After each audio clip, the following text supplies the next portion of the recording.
He actually uses scripture more than we've had so far. Yeah, leave it to our wayward Lutheran brethren to actually go to scripture, but use it really badly. Oh, just horrible. It's like we're taking the last train to Crazyville.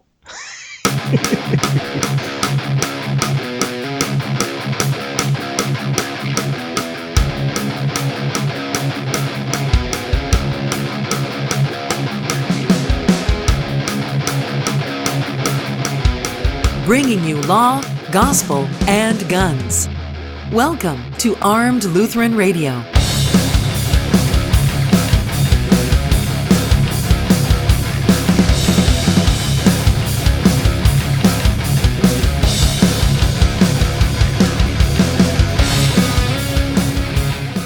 Welcome to Armed Lutheran Radio, a member of the Self-Defense Radio Network. I'm your host, Lloyd Bailey, the Armed Lutheran, and this is episode 60, brought to you by Cook's Holsters, American-made custom Kydex holsters with a lifetime warranty and a 100% satisfaction guarantee, cooksholsters.com.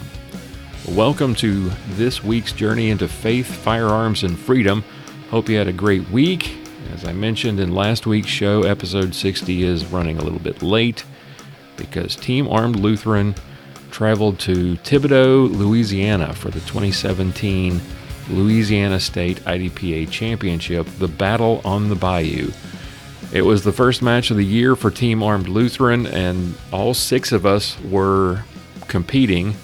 Last season it was just me and Sergeant Bill, but this year we've been joined by Armed Lutheran Radio's own Aaron Israel, Sam Williams from Tupelo, Mississippi, whom you heard in our first Shooters Roundtable in episode 45 last year, and Officer Arnold Brown of the Dallas Police Department. We had a little surprise for Sergeant Kat Silvia as well, better known to you as Sergeant Mrs. Sergeant Bill.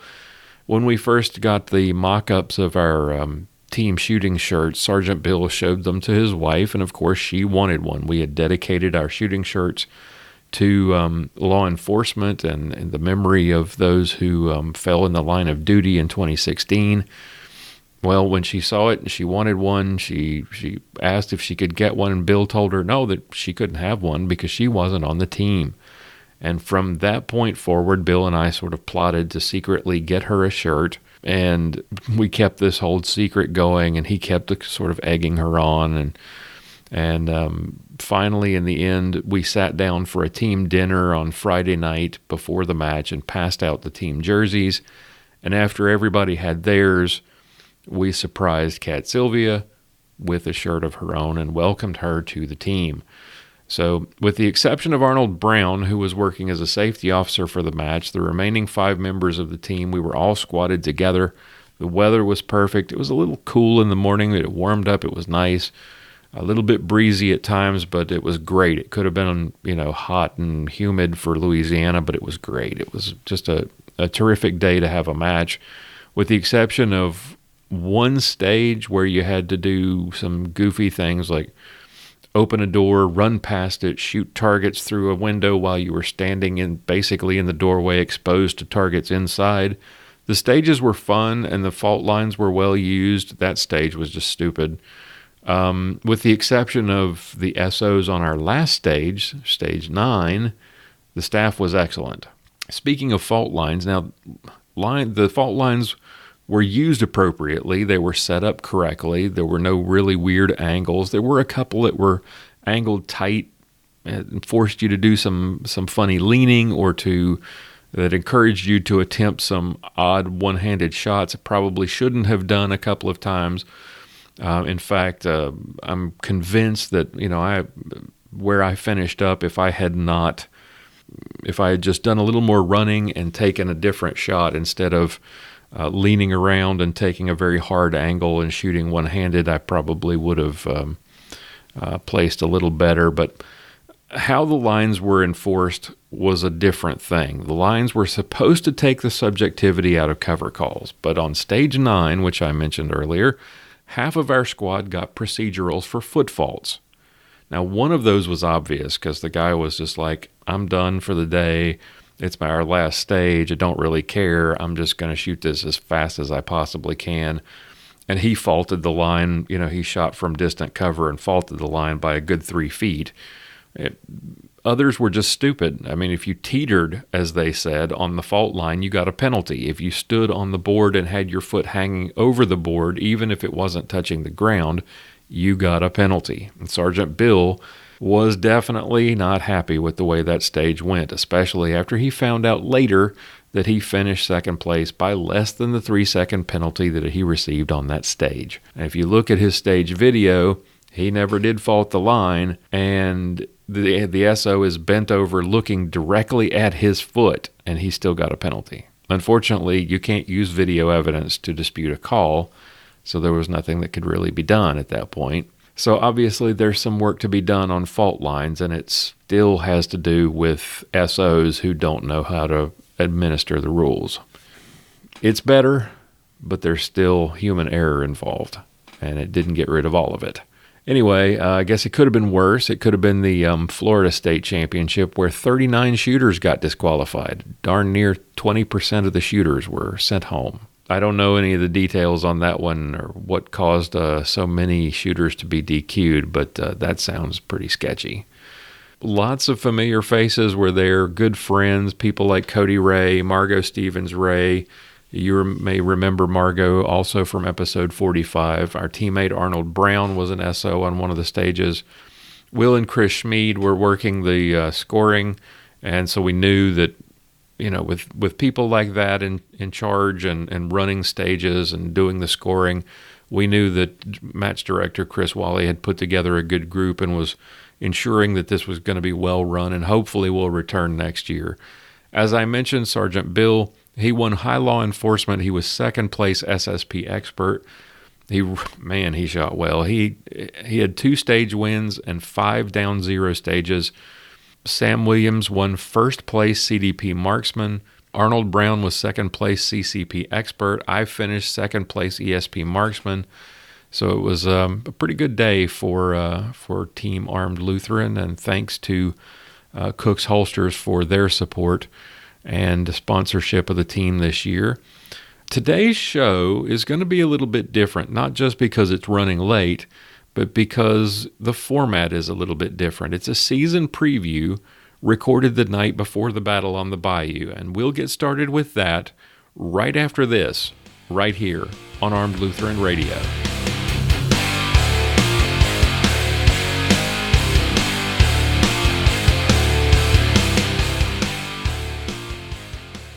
If you carry a multi-tool or pistol magazine every day, check out RAE Gear high-quality tactical sheaths. Designed with the needs of law enforcement, military, first responders, and concealed carriers in mind, RAE Gear sheaths are made from powder-coated stainless steel, making them strong, corrosion-resistant, and lightweight.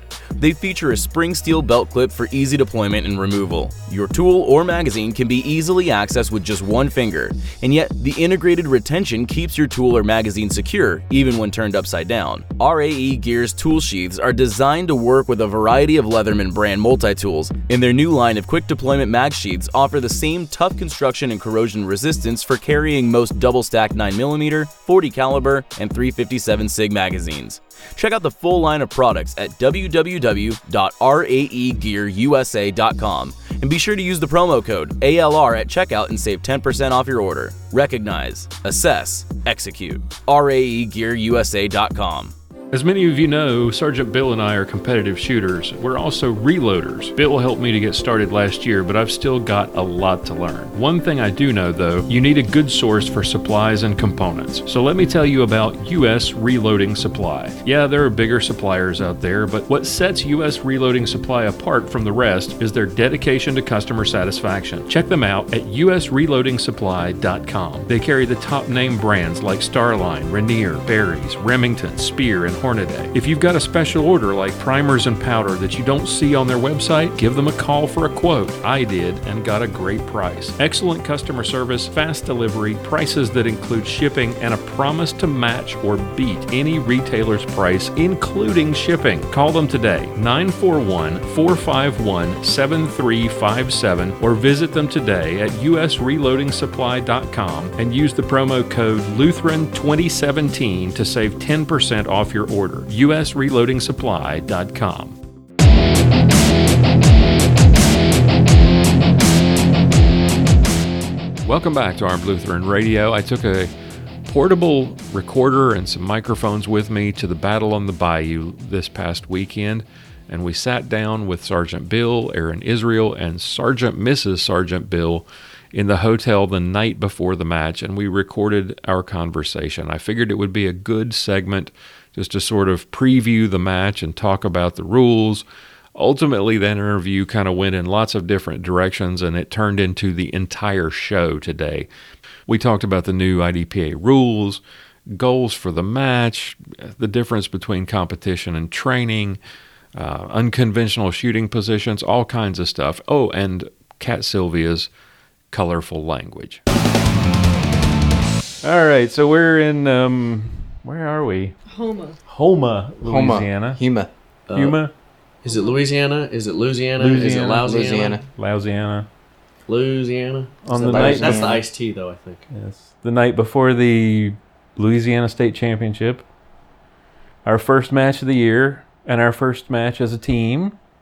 And we're joined by our new team member, Sergeant Mrs. Sergeant Bill.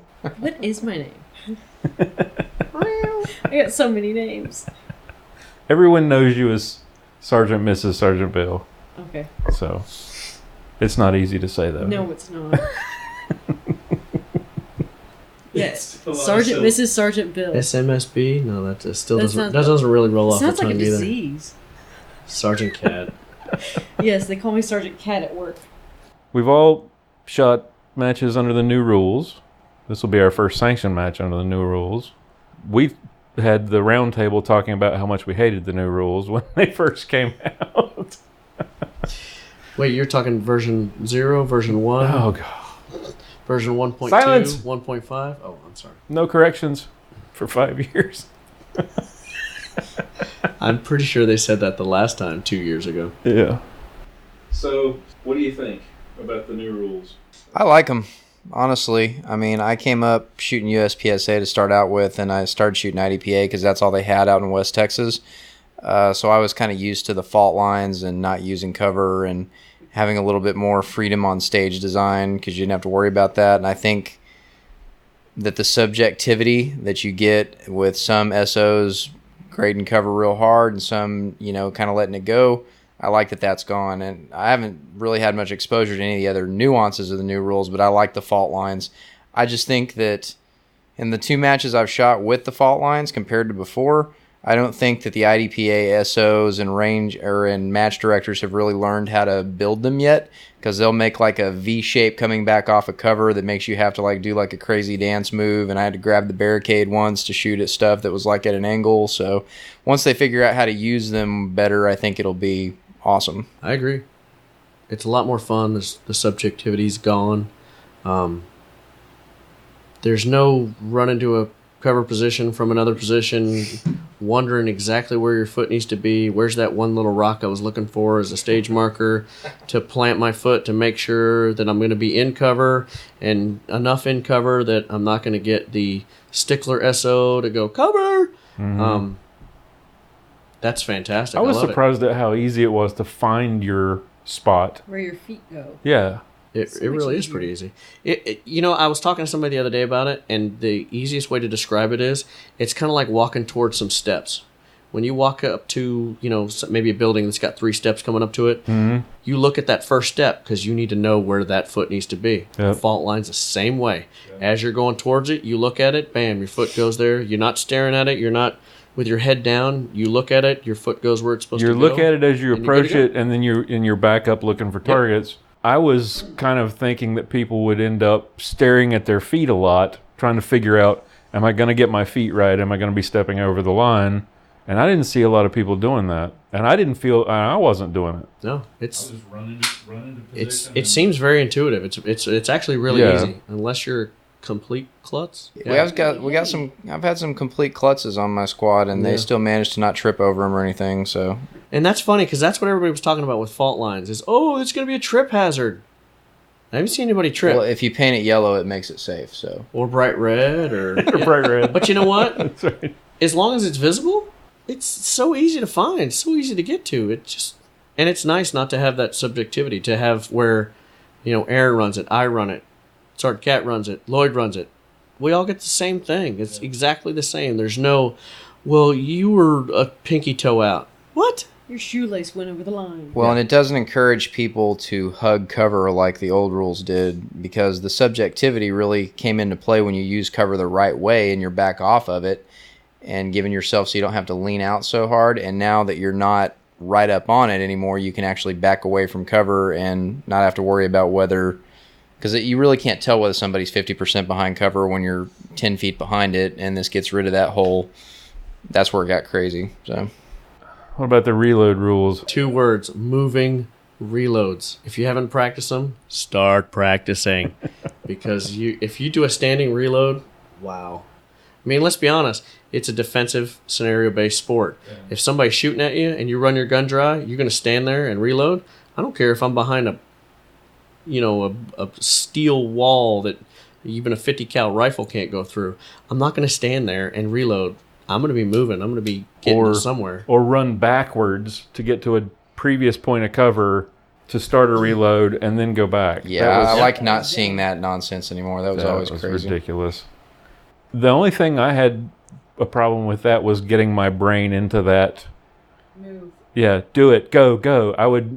When I shot the match last weekend, there were a couple of different stages where I said, all right, now I'm going to do a reload. As soon as I shoot that last target at this first point of cover, I'm going to start a reload as I'm going. Yep. And my body wouldn't do it.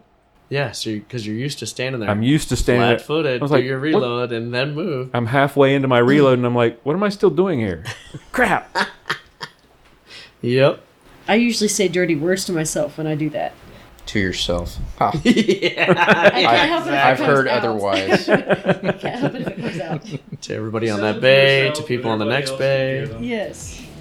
I say it loudly to myself.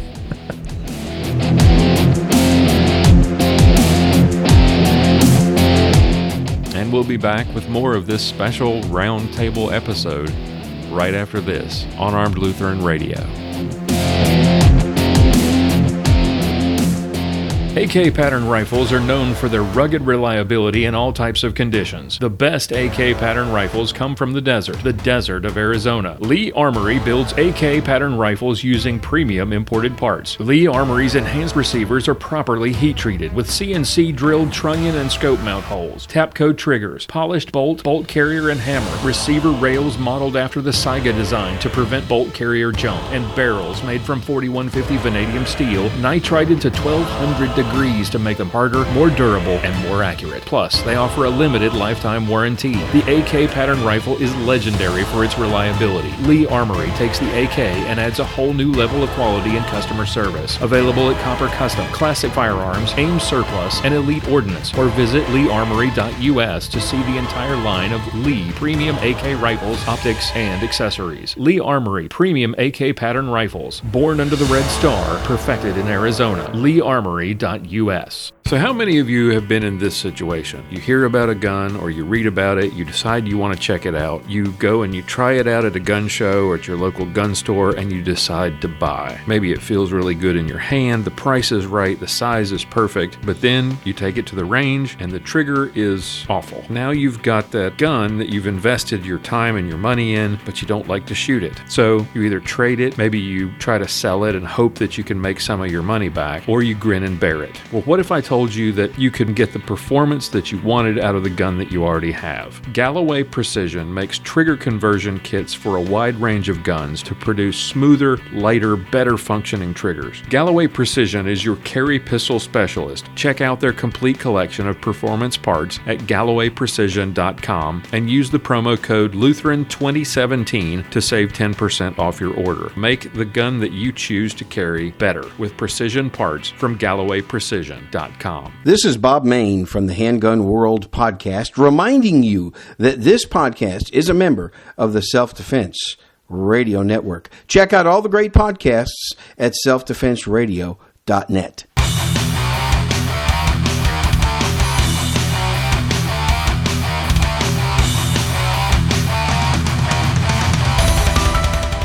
Welcome back to Armed Lutheran Radio and our special IDPA season opener episode featuring Sergeant Bill, Aaron Israel, and Sergeant Mrs. Sergeant Bill the night before the battle on the Bayou. I haven't really looked at the stages real closely for tomorrow. Any thoughts on what we're going to run into? I left my stage booklet at home, but I think we're in a they're boat very on one. familiar. If you shot We're in what? In several... a boat. Yeah, On we're a in boat. Yeah, there's a boat stage where your stuff, your gun and ammo are all in the tackle box. Sound familiar? Where have we seen that before? There's a Your couple car. pick up and loads, drop cards. You're playing a card game and you pick up your gun off the table. If I'm playing cards with somebody and my pistol's laying on the table, I'm pretty sure I shouldn't be there. Yeah. Yeah. Although we have had people at our house. It was a bunch of cops and we all had guns on the counter. Yeah. We had a pyramid of pistols. It was We had pretty car keys impressive. and pistols. Yeah. Don't take what you didn't bring. That's more show and tell than anything else. Ooh, what do you have? Ooh. Yeah, I saw a bunch of things that I'd seen but kind of looked familiar. The only thing that I had not seen before, is that standard stage. That looks tough. It's tough because it's weird. You convince yourself to use your strong hand but shoot the targets on the other side. Because there's two targets up close, and then as they go out, on each side, left and right, like a there's V two that are shape. like a V shape going outward, so the V's pointing at you. And your left-handed shooters have to shoot the targets on the right with your strong hand. Right-handed shooters have to shoot the targets on the left. It's weird. Yeah. And I think that weirdness was just to try and up the difficulty of it, because it's not a It's difficult only standard it looks like stage. 7 yards or something. It is. Yeah, It's 7 there's yards. nothing that looks like there are any distant shots. There was one stage, but the description I don't think does it justice. It looked like there was some targets you had to shoot on the move at 20 yards, but I'm pretty sure that's not the way they're going to be run. You never know. You can make a plan looking at the stage booklet and get there and go, oh, And it looks completely that's not what I different. was looking at. The stage where you have to go prone and shoot under the car. Under the car. That That'll be sounds cool. like fun. Yeah. Yeah.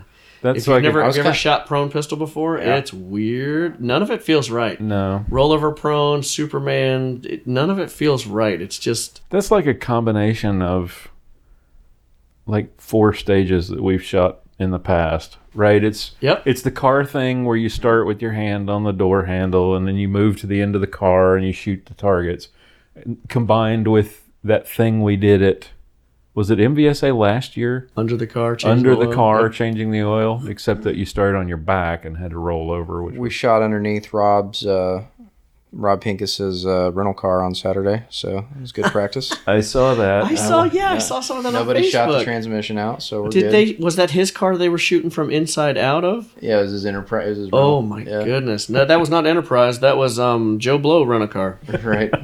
Right. Awesome. Yeah. Fun times. I'm sure he got the extra insurance. He never buys the insurance.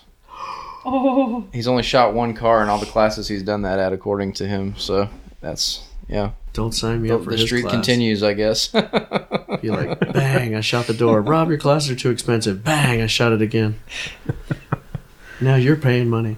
I'm kidding. I wouldn't do that. So you were in Rob's advanced pistol handling class. Yeah, I was last team weekend. teaching with him and jumped in for some stuff. And you noticed something interesting having shot Yeah, so competition for a month, and then you go back to defensive shooting. I know I'm coming to shoot this match, so I'm trying to get I haven't shot an IDPA match in over 2 years, and so I had to reclassify, and I want to get a couple of matches under my belt to kind of get a feel for the rules again and all that. And I did that, and so I've only been shooting my competition gun, my competition gear, and shooting for the purpose of trying to win at the local match. And so I get into the advanced pistol handling class, and we're just doing some basic, precise shot stuff. And I'm shooting my Glock 19 that I carry, which my competition gun, not only has it got the 3-pound competition trigger in it, it's an XD, so it's totally different. And I'm running from an appendix carry holster, when in the matches, obviously you can't do that. You're running from the hip. And I was totally jacked up when I shot on Saturday as part of the class. Like, all of a sudden I'm like, oh, this trigger's not going bang. Like, I have to press it harder. Like, what's going on here? And that activated the sympathetic squeezing of the 3 fingers as I was pressing the trigger. And so that's the only thing I noticed. I'm like, man, I'm going to have to deliberately have a defensive shooting practice session in the midst of all the competition stuff I'm doing, or it's going to jack with all the, the movements that I'm doing and stuff, because it's totally different gear, totally different technique.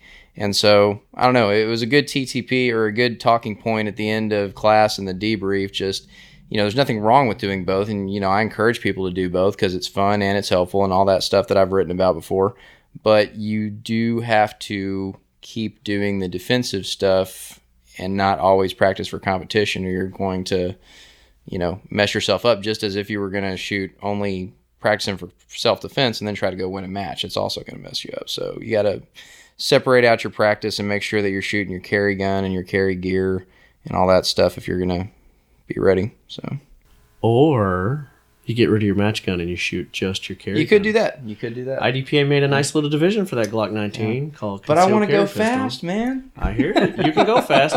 There's a buddy of mine I shoot with, Al, that he got tired of shooting his 34 and said, hey, I carry a 19. I want to get good with this.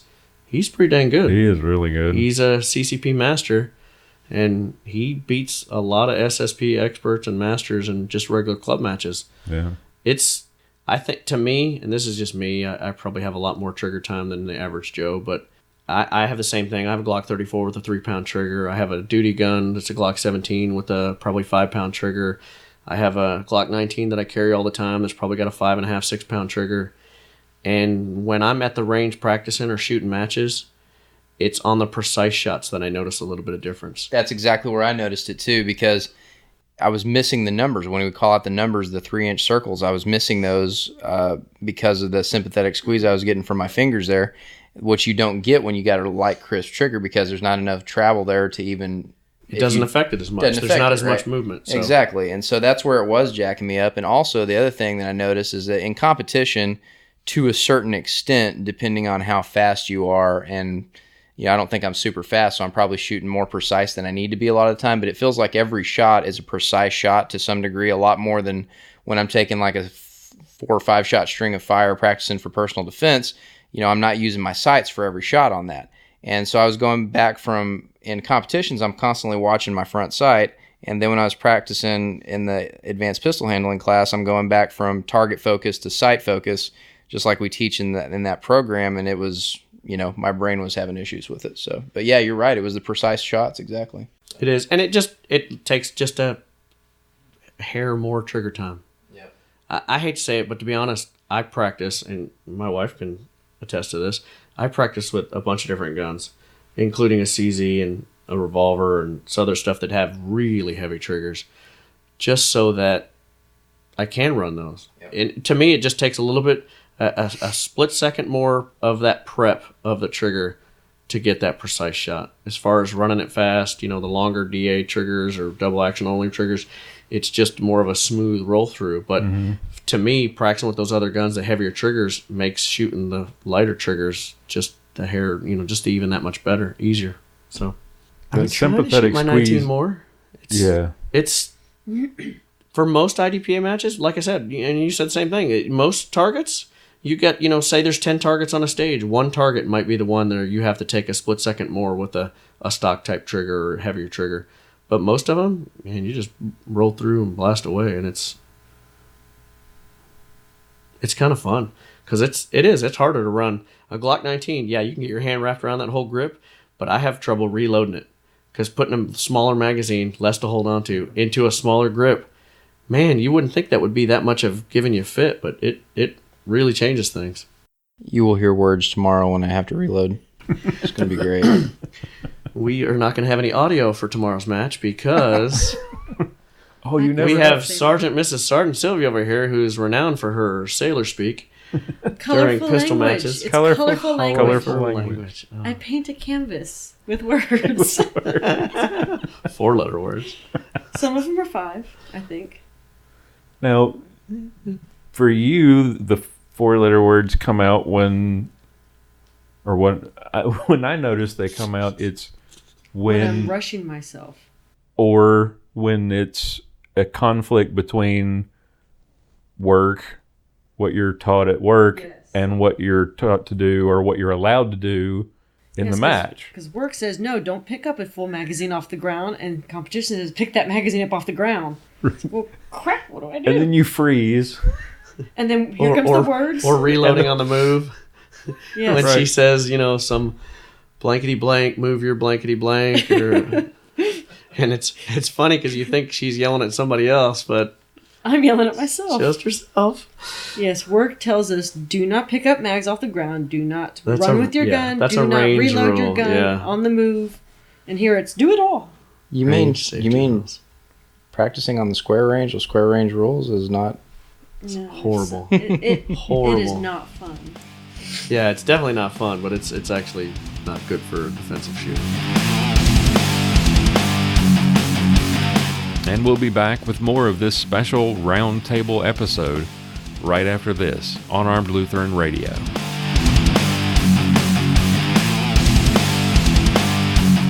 The percentage of women who own guns is growing. American women are more knowledgeable and better equipped to defend themselves than ever before. So, why is it that every time I go to a gun shop, I feel like they're talking down to me? Like, hey little lady, let me show you what you need. It's like all they want to do is sell me a pink gun. If you're tired of feeling that too, visit Guns for Gals, a specialty firearms boutique designed to empower women with information about firearm safety and to equip them with the means to protect themselves. The owners go out of their way to find products specifically for women, and they actually listen and ask questions to help you find the right products to meet your needs. If they wouldn't own it themselves, they won't sell it. Guns for Gals is located at 2035 Central Circle, Suite 108 in McKinney, Texas. Open Monday 1 to 6 and Tuesday through Thursday 11 to 7. And on weekends, you can find them at a gun show near you. Or shop online at www.gunsforgals.com. Guns for Gals, more than just a gun shop. It's how gun shopping should be. Hi, this is Reverend Ken Blanchard, also known as the Black Man with a Gun, and you're listening to my friend and brother from another mother, the Armed Lutheran.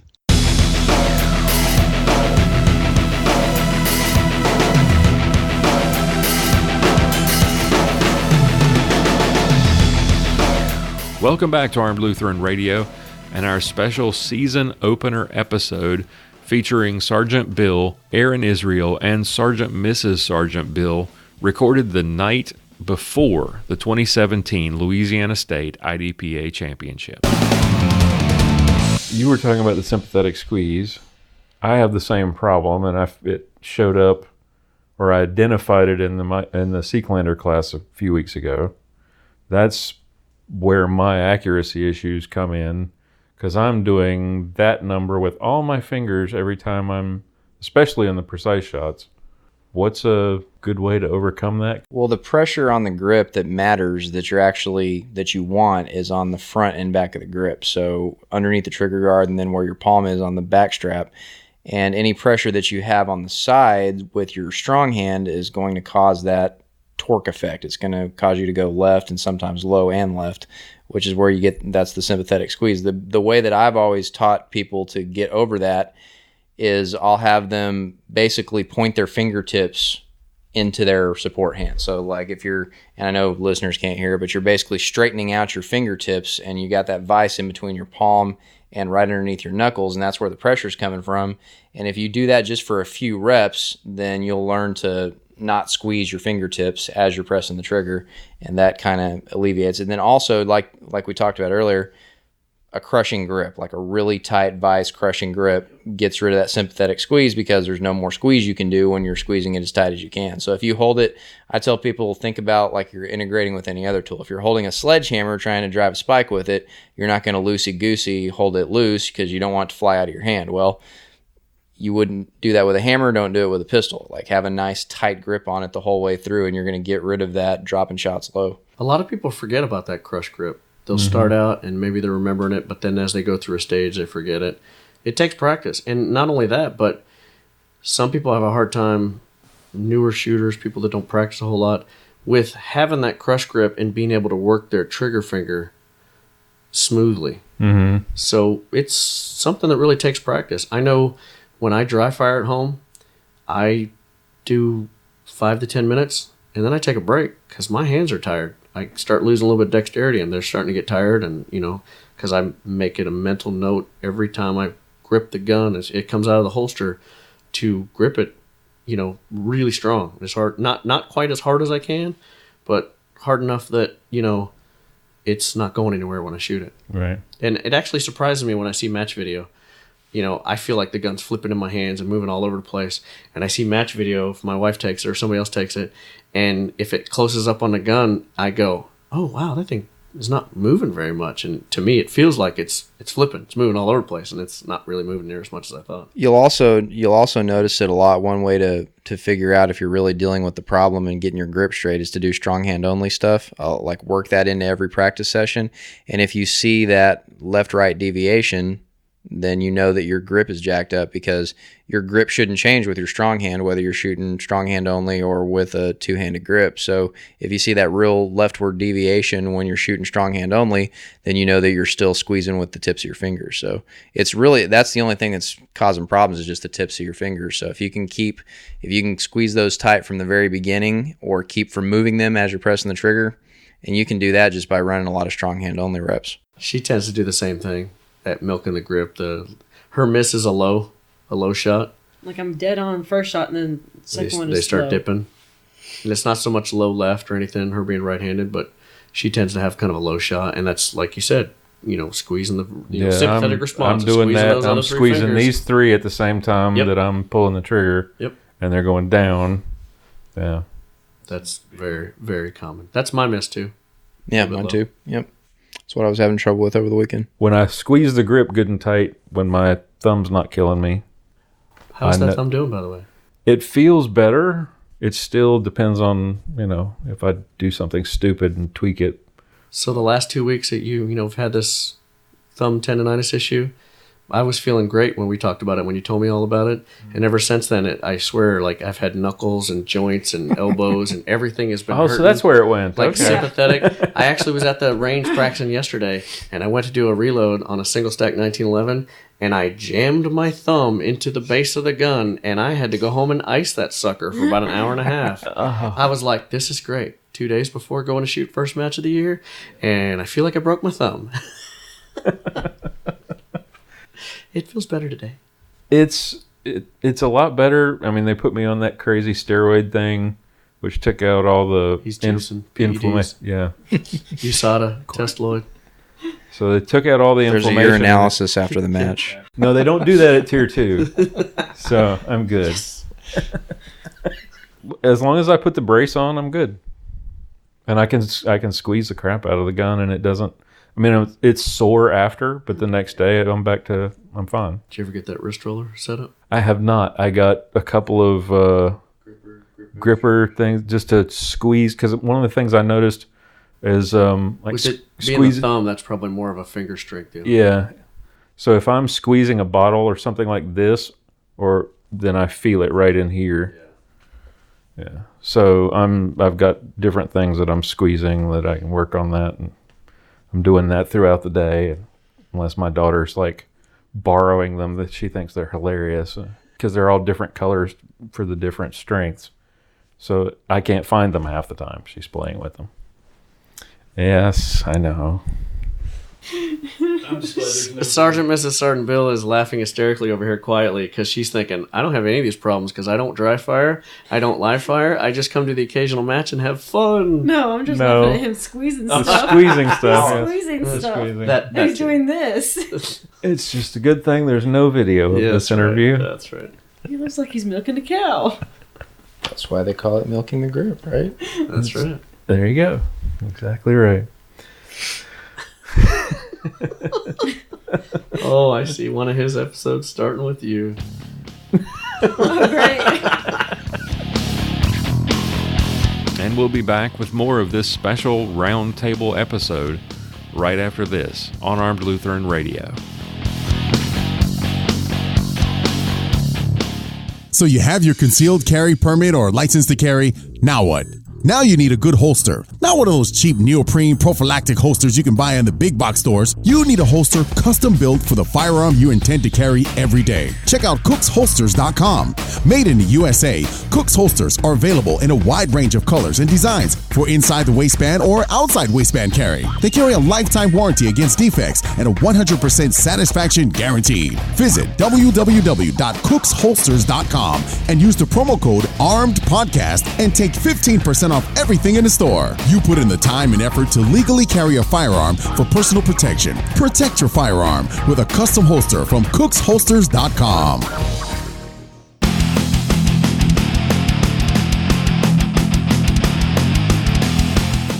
Welcome back to Armed Lutheran Radio and our special IDPA season opener episode featuring Sergeant Bill, Aaron Israel, and Sergeant Mrs. Sergeant Bill the night before the battle on the Bayou. What are goals for tomorrow? Crush my enemies, to see them driven before me, to hear the lamentation of their women. Try not to get a procedure on every stage. Yes. Don't shoot the jazz hands. Don't shoot the jazz hands. I destroyed them last week. That's my goal. You can't take That's one. a good goal. Yeah, my goal is not to shoot any jazz hands. What's the penalty if you do? Because in most sports, that's what they say. If you're having problems with something, you keep making a mistake, you need to have some sort of penalty to not really punish yourself, but to kind of drive the point home that you made that mistake so that you don't make that mistake again. Negative reinforcement. Like 100 push-ups per jazz hands? Per jazz hand? Oh, dear. There's a lot. One There's a push-up lot of per jazz hands on those stage descriptions, man. I don't know. 100 push-ups. Getting pretty dangerous. Can you imagine what my push-up output would have been last year just over 2 matches? Nationals alone, I think you'd still be doing push-ups. I'd have had to do 1,800 push-ups over 2 weeks. Oh. Good grief. Think they'll have the new head boxes on these ones? No. You don't think so? I think the first match we're going to actually see those officially is going to be Nationals. Makes sense. I took the hole saw to some of my practice targets, and I shot one yesterday that had that on there. And yeah, that's a small little circle. I think is it smaller than the A zone on? It's 4-inch. Yeah, so It's a it's smaller than circle centered in the USPSA A zone. Yeah, it's pretty tiny. It's surprising how many outside that circle shots and headshots from like 10, 15 yards I was. Because I'll sit there and shoot a whole match worth of headshots. I'll bet I'll stop doing that. Bet that won't be a thing anymore. I don't think I took any body shots in the last 2 club matches I was at. I'll stop doing that. No, because when I get headshots, they're not the perfect ones. They're the Right through the top. exactly. I hit the perf at the top. Part the hair. Part the hair. Or right in the neck. Right in the neck. Yeah. Low misses, right? Right in the neck. I still think they ought to have a target that has a head box down at the bottom, so that you get credit for shooting them in the junk. Ooh. That'd be a good one. It's messed up, man. But what if you had body armor? You're shooting the pelvic girdle. I know. Sounds good. Yeah, body armor is either the top or the bottom. Gotta aim somewhere. That still is kind of I messed think up. we should start a pelvic girdle debate. Those are fun. It's not a girdle, it's a back brace. Is it a bro or a man bra? Manzier? Manzier. That's right. This ceased to be a shooting conversation a long time ago. At least you're not milking stuff anymore. I'm not milking things anymore. That's good. least he was doing it this way and not this way. No, he was doing like this. I was doing it like that. So yeah. I've got nipples, Greg. Could you milk me?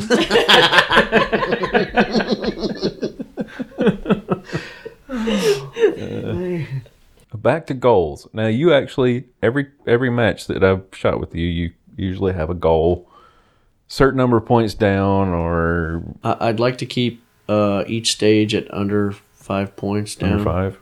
Is that what you usually aim for? Well, I hate to say last year was 10 because I was fast but not real accurate. I've been working on my accuracy a lot, so and it's funny. I'm still feel like I'm as fast as I used to be. I just take that split second longer to look at those bumpy it's worth things on the this top year. of the gun. Yeah, especially this year. I mean, I've seen stages where guy blasts through it and he's 5 points down and he gets beat. Mm-hmm. You know, by somebody who shot it 2 seconds slower, which 2 seconds in a shooting sport is, you know, an eternity. I mean, like I was telling you earlier, Max Michel did a plate rack in 1.98 seconds. That's 6 plates. Draw to 6 plates in under 2 seconds. You know, not that any of us are Max Michel, but 2 seconds is an eternity in shooting sports. So mine, I guess, is just if I could limit myself to 1 PE and no jazz hands, I'd be happy. No jazz hands. No cover calls. No cover calls. There are no more cover calls. I know. So you got that one. So, mission accomplished. See? I'm already ahead of the game. Although I did shoot a club match a couple weeks ago, and I was an SO, and one of the guys shooting a match, we were scoring his targets, and he had a 3 and a miss. And I go 3, 5, and, you know, failure to neutralize. And everybody stops and looks at me, and they go, Bill, there's no more failure to neutralize. And I go, oh, yeah, that's right. Okay, I've read the new rule book. You just glazed over that. It was just habit, really. It really was. It was weird. That is weird not having FTN. It was, yeah. And the funny part was all the score sheets and everything has it all on there. So it's, yeah, they haven't changed the score sheet, so you're still like, oh, is there an FTN on there? Oh, I don't know. Don't do that anymore. I didn't notice any changes that I didn't like. Everything seems to be moving in the right direction. Yeah, for all the classifier is way easier to shoot now. Like as far as to run it, I mean, it takes like it's super 15 easy minutes. To run it, yeah. I haven't done one. I did one in practice just for fun a few months ago, just to see what it was like. And it seemed a lot easier. I don't think my times were my score, and I don't know if I was using the right scoring chart that they had, but I think I still shot like low master, high expert, something like that. But it, you know, it was still scored kind of the same way, but it seemed a lot more way easier to set up, just way easier to run. Yeah, really easy. I mean, I was at the range by myself, and I set it up in a matter of I ran it with one other guy so that I could get classified for this match, and between the two of us, we were there for a half hour. I mean, it was nothing. Yeah, that is nice. Those matches used to be brutal when you had to do all the classifier. Now they should only need 1 bay. You don't even have to reset anything. It's easy. You'd run. They could start doing what USPSA does, honestly, and just have a classifier bay. You know, the USPSA works a classifier stage into every X amount of stages. The IDPA, the way they got it set up now, they could easily do that, so you don't have to like find one. Yeah, because it's shorter and easier, that would be really smart for a lot of clubs to do.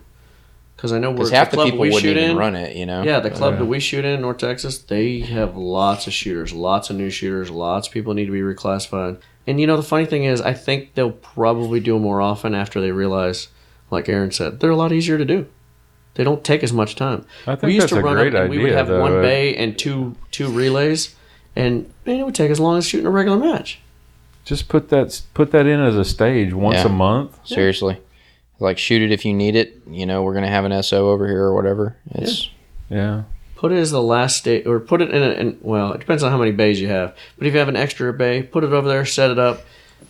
If everybody's done shooting, you need a classifier, you go over and you get in line, you shoot the classifier. Everybody's tearing stuff down. It's 1 barricade and a set of barrels. That's it. Yeah. Too easy.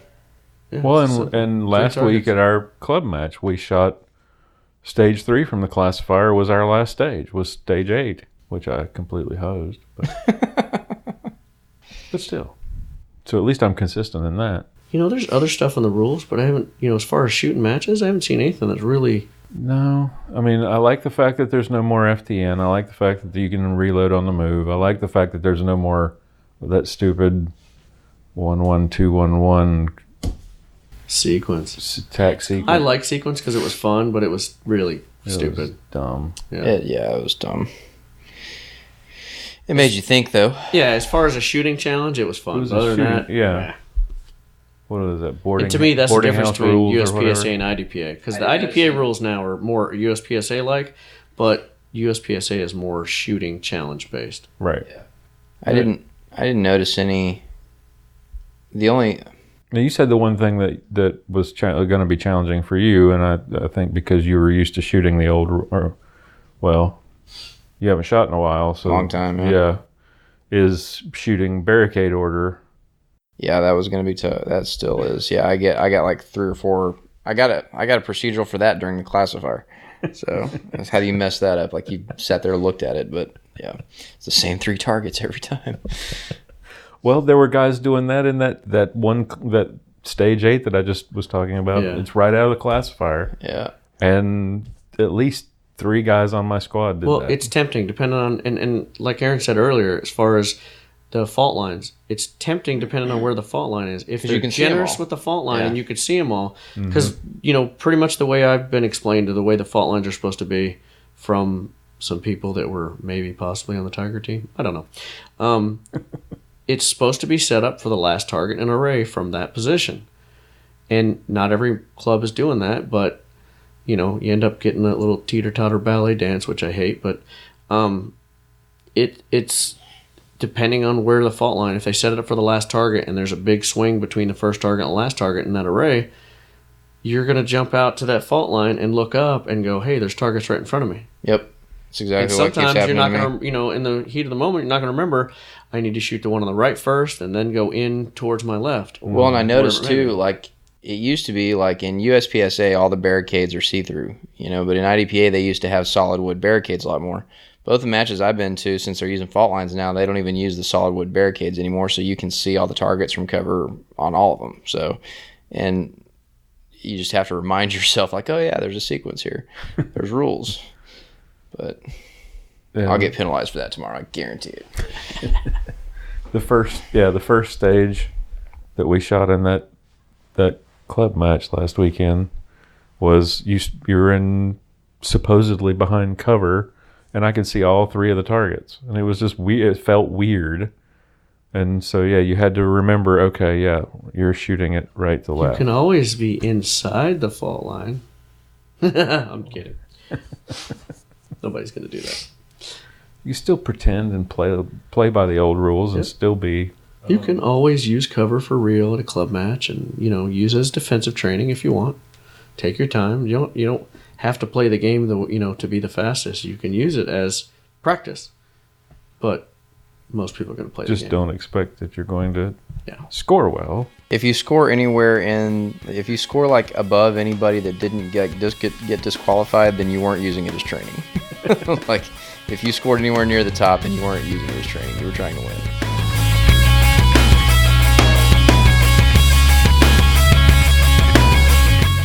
And that's going to wrap it up for this week. Thank you to my guests, Sergeant Bill Silvia, Aaron Israel, and Sergeant Kat Silvia, better known to you as Sergeant Mrs. Sergeant Bill. Congratulations to Sam Williams for his division win at the Battle on the Bayou.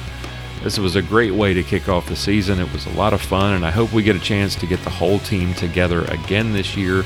Hopefully we can sit down as a team and do another one of these recordings and get Sam and Arnold Brown in on that as well. Thank you, dear listener, for joining us, for downloading, for subscribing. Hope you enjoyed the show, and I hope you'll join us again next week for episode 61, when we'll be back on our regular schedule and our regular format. Until then, keep shooting, keep praying. We'll talk to you next time.